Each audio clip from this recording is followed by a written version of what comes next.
Oh, I'm gonna close that window because that's gonna be really annoying. 2 seconds. We're getting started with the video. Hello, welcome. I'm actually quite sick today. I woke up yesterday morning with like the worst cough, and then this cold has just appeared today, which I'm really not happy about. A little bit rude, but yeah, alas. I really wanted to make a video, like I said in my last video, this was the action point, and then I really want to keep that momentum going and just show up for myself, even if my body is like, nay, I'm like, hey, I'm gonna be doing it. So I've got myself a tea with some honey, lemon, and manzanilla y menta tea.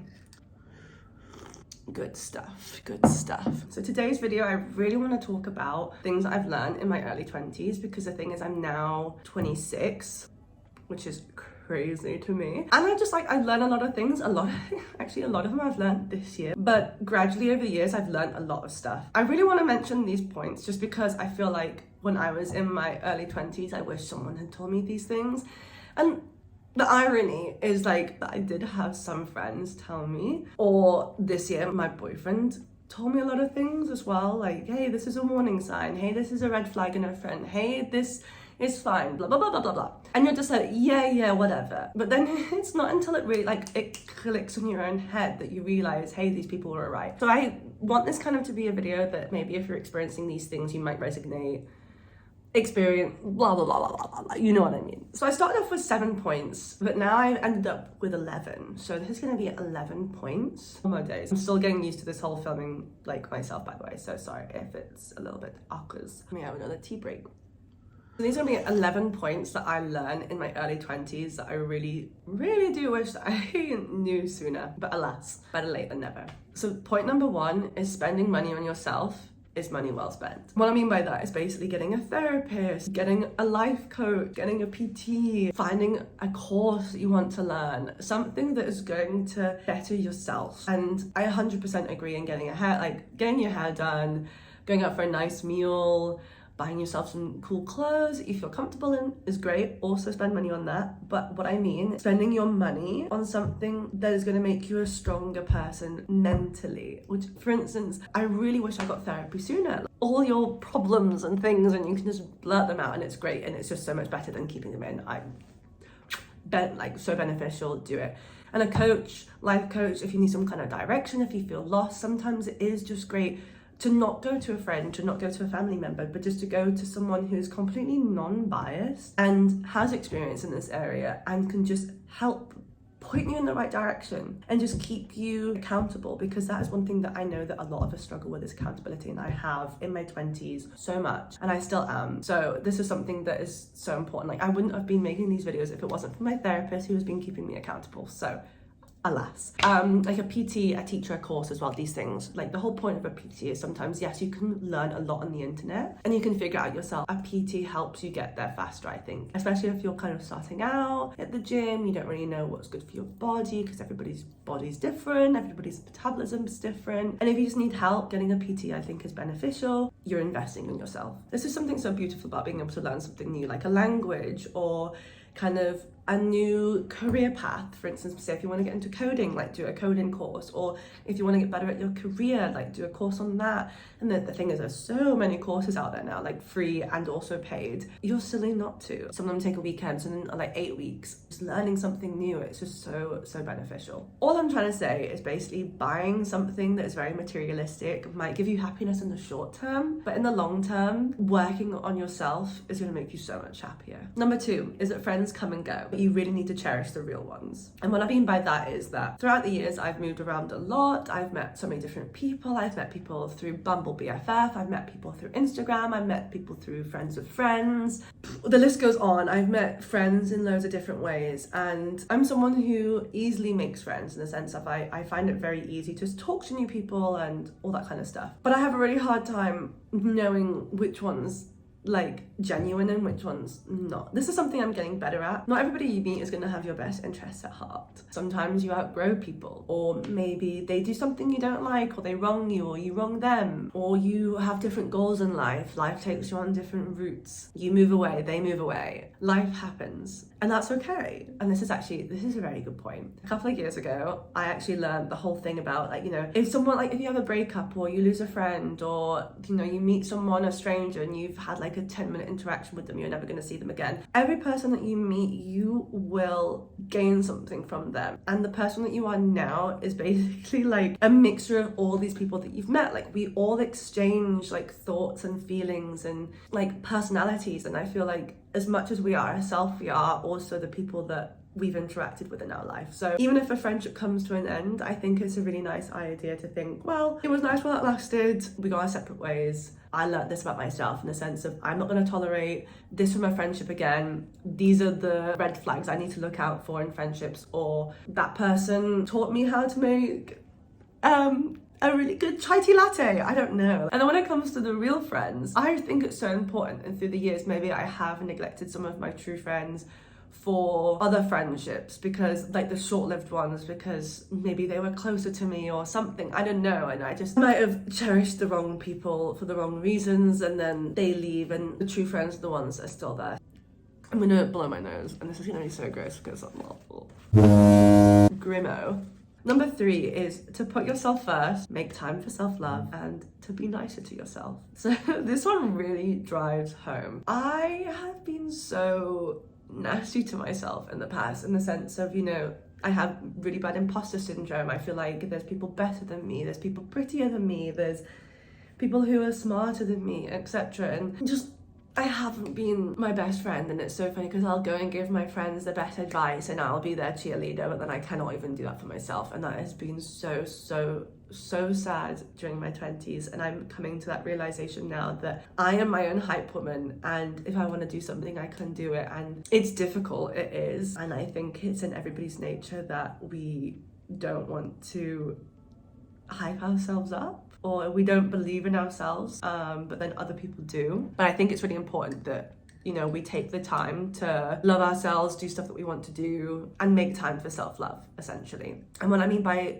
making time for self-love is something that I learned recently. Even if it's like 5 minutes out of your day, 10 minutes out of your day, an hour, it doesn't matter, or 30 seconds, like it really doesn't matter. Just do one thing a day that makes you happy. And I know that sounds so cheesy, but whether that is, I don't know, get an iced latte, if that makes you happy, get an iced latte, or a chai tea latte from Starbucks or something. Go for a walk outside, listen to your favorite podcast, like watch an episode of your favorite program. I don't know, I'm gonna do a full video later on kind of things to do for self-love, but taking a minute out of every single day, or 10 minutes, 1 hour, you get the gist, is so important.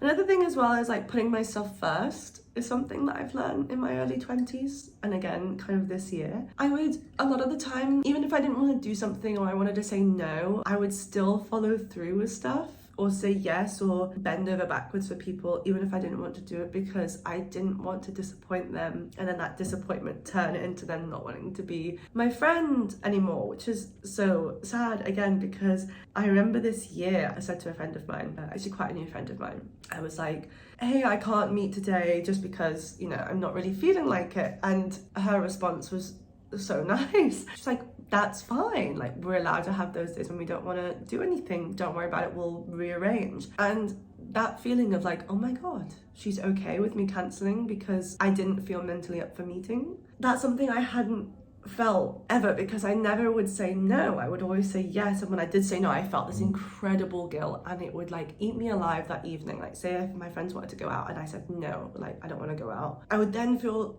this horrible sense of guilt, and I would just feel like I have to go. But then I would be in like this mental space of like, I have to go, but then I don't want to go, and then and I just get into like this whole whirlwind in my head, like no one's got a gun and forcing me to go. Like if I don't want to go, don't go, like it's fine. Like people are gonna be pissed off if people are gonna be angry at you for not going, to something or saying no to something, whatever it is, because you feel uncomfortable. Like in any situation, if someone is pressuring you or if someone is horrible to you because you've said something that you don't want to do, or maybe your friend doesn't want to go somewhere, you're like, okay, I'm gonna go do that alone. If someone's gonna then come back to you and be like angry, they are not a friend. They do not have your best interests at heart, and they are not worth your time. And that is something I have learned this year. And I guess another thing that I could mention this year, especially, that I've become is a lot more self-aware of the way that I speak to myself, the way that I speak to others, and just how I am in social situations, behind closed doors, etc. One of those things is that I've been very hard on myself in the past and expecting a lot from myself and feeling like, you know, if I don't do this, I haven't achieved, or if I don't get all this done today, then I've had a bad work day, etc. But don't be so hard on yourself. Like, do what you can, and if you have a bad day, that's fine. We all have them. That's okay. And just, yeah, don't expect too much from yourself. Don't be so hard on yourself. Just do it, and you'll be fine. Oh my god, my throat is tickling. Tickle. Point number 4 is take risks. Why? And I don't mean like take risks and do drugs. That's not something I mean. I mean take risks, change job, move country, do stuff, especially while you're young and you're mid-20s. I feel like I took a risk, I moved to Spain. I took a risk earlier this year, I changed jobs. Like there's always a moment to take risk. And when I was changing jobs, for instance, I was so scared because I was like, oh, what if I don't pass probation? And I'm gonna be moving and I'll have rent to pay and blah, blah, blah, blah, blah, blah, blah. But it's fine. Here I am, like 9 months later, I'm Gucci. So yeah, like take risks, do stuff. Always have a backup plan, of course. Don't be too like flippant with your risks. But 9 times out of 10, it's gonna work. And if it doesn't work, you're gonna learn something from it. But yeah, always have a backup. Number 5 is a lot of people feel the same. Now, this is something I think because of social media and people are like kind of like talking about stuff a lot more compared to what they used to, is you realize a lot of people are actually in the same boat as you, especially in the feelings. Like a lot of people have imposter syndrome, which I actually realized recently. A lot of people think that they're not good enough. A lot of people quit. A lot of people have these great ideas. They start them and then they quit because of the imposter syndrome, or they feel like they're not good enough. A lot of people don't like their jobs. A lot of people feel alone. A lot of people don't have friends. A lot of people feel like they're with the wrong friends. A lot of people are not happy with their body. A lot of people are going to therapy. A lot of people have got family issues. The list honestly goes on and on. There's like, whatever you are feeling, it is valid. And also there's a ton of other people going through a very, very similar situation to you. A lot of people feel the same.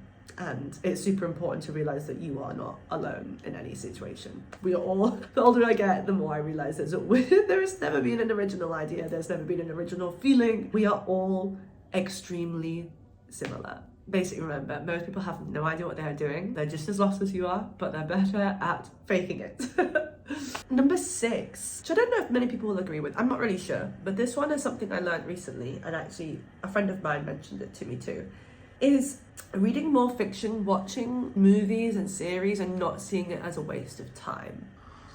So with this one, what I mean is basically, I would always feel like I had to read a self-help book or an educational book, or if I was going to watch something on the TV, I would want it to be a movie because I don't want to waste time. But then I would sit on my phone and watch TikTok. Like, why do I do that? I don't know. Might be my ADHD, but I'm not sure. I think it's a very good way to switch off your brain from what's going on around us. I feel like we are constantly bombarded with information. This is right, that is right. There's just so much information. Like, I feel so sorry for some people, especially in the fitness industry as an example. I feel so sorry for these people trying to get into it, because it's like, where do you start? Where do you start? Where do you start? Because you've got like 10,000 random people telling you something completely different. Each one of them has their own opinion, blah, blah, blah, blah. Basically, the internet is full of random information that we are constantly bombarded with ads, info, opinions, dances, I don't know. But I think reading a fiction book, watching a series or a film is actually very good for your brain, especially reading, because I feel like you lose yourself in the book, and it's just an opportunity for you to switch off and be in the present, which is also another point I'll mention later. Nobody cares, and if they do, you shouldn't. Just do the thing that you want to do. Just do it. Nobody cares, and honestly, if they do, they suck. For instance, I used to make YouTube videos and I used to love them. I loved them so much and they were so cringy. Yes, I hold my hands up and say they were cringy as hell. But I was 12, 13, 14. I was young and I made these videos because they made me happy and it brought out something in myself. It brought out that creativity in myself. I was meeting people online and yeah, I was growing as myself as a person, and then people at school found them and well, I would get bullied for them and people would like say names and just as kids are, and I cared too much and I stopped making them, which is one of the biggest regrets I have in my life, which is why I'm back here now, because I'm finally getting over that whole thing of not caring what people think. Because at the end of the day, and this is gonna sound so morbid, but we all came in the same way and we're all gonna leave the same way. So we all have a very limited time on this earth and we're all very extremely lucky to have a chance of life, and I know that sounds so deep, but it is so true. I was talking about this with my dad the other day, basically about, you know, the chance. Well, he mentions this to me all the time. He's like, the chances, like, we are living an unbroken chain. The chances of us being here today is so slim. Like, there's had to be so many survivors. Like, the timing had to be right. Like, everything. And he's so true. And it's just like, we only have so much time. Why are we spending most of it worrying about what other people think?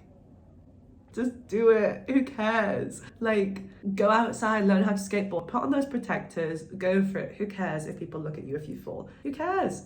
Make that video. Go do whatever you want to do. Like, we're all human. And if in the past, it's like, if someone says something to you too, ignore them. Who cares? I don't know why. This is something I still haven't learned. I have no idea why people get so involved in other people's lives. I've gone through the years of people being very backhanded with compliments or kind of asking questions in stuff that doesn't involve them. I remember I used to live with this girl and she asked me, oh, are you making scrambled eggs again?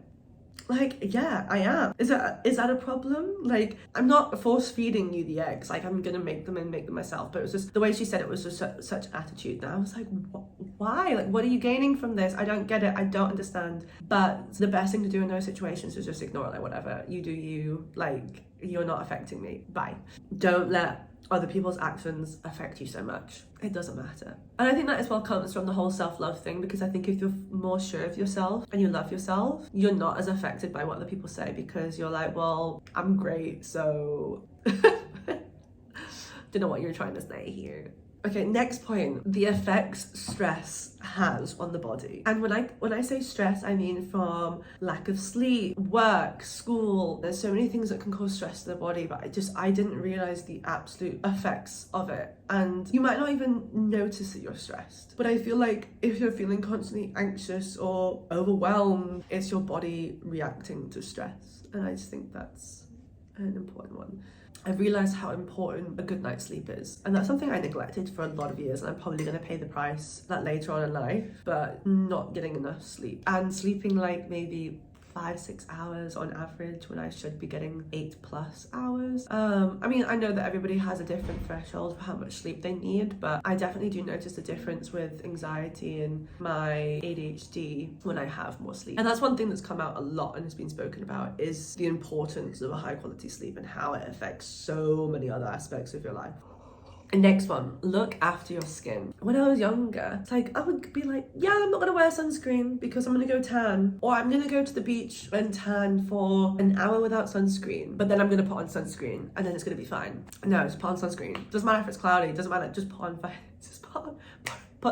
on the sunscreen, put it on. Drink plenty of water, eat your veggies, sleep good, moisturize, you know, use the vitamin C, like, just look after your skin. Be self-aware. So this is again something I've learned super recently, is basically just be more self-aware. Register your feelings. Know what you're feeling, why you're feeling this feeling. Reflect. Ask yourself, what are your values in life? What do you want to achieve? Why do you want to achieve that? Like, ask yourself all these questions. Or if you catch yourself being annoyed at something, or say your partner or your friend did something and you're annoyed at it, why are you annoyed at it? Ask yourself why. Is it really valid? Is it a you thing, or is it them? Or is it actually a genuinely valid point? And I just think being more self-aware of all these feelings, or if it's annoying you, can you control that emotion? Do you need to be annoyed? Okay, maybe something they've done is a bit poopy, but like, do you need to be annoyed? Probably not. Like, don't waste your energy. Just be more self-aware with how you're feeling. feel the emotions, my guys. Feel your emotions. And the final point for this video is that I've learned to be more present. Throughout the years, I've constantly looked towards the future and I'm like, where am I gonna go? What am I gonna do? What is the job I'm gonna do? Where am I gonna live? What am I working towards? And I think that's something we're very programmed maybe to feel like, because within school, it's like, oh, you're working now to get into university. You're working now at university to get a job. And it's like you get to work life. And I thought that was a really difficult transition, because I was like, okay, now what?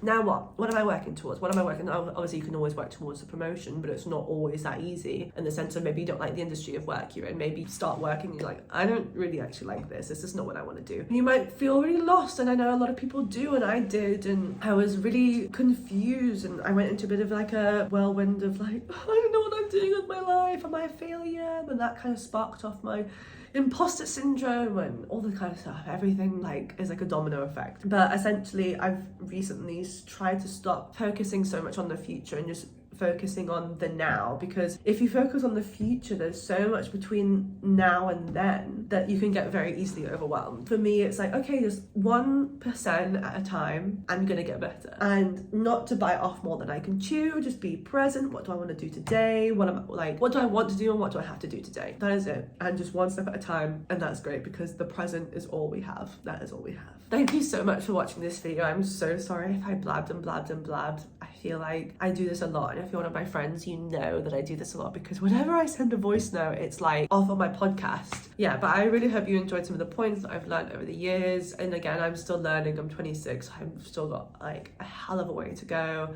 I look forward to seeing you guys in the next video. Ciao. I really am so shit at talking, like precisely. So bad. So bad. Why do I have to like take the biggest route to get to a singular point? I will never know.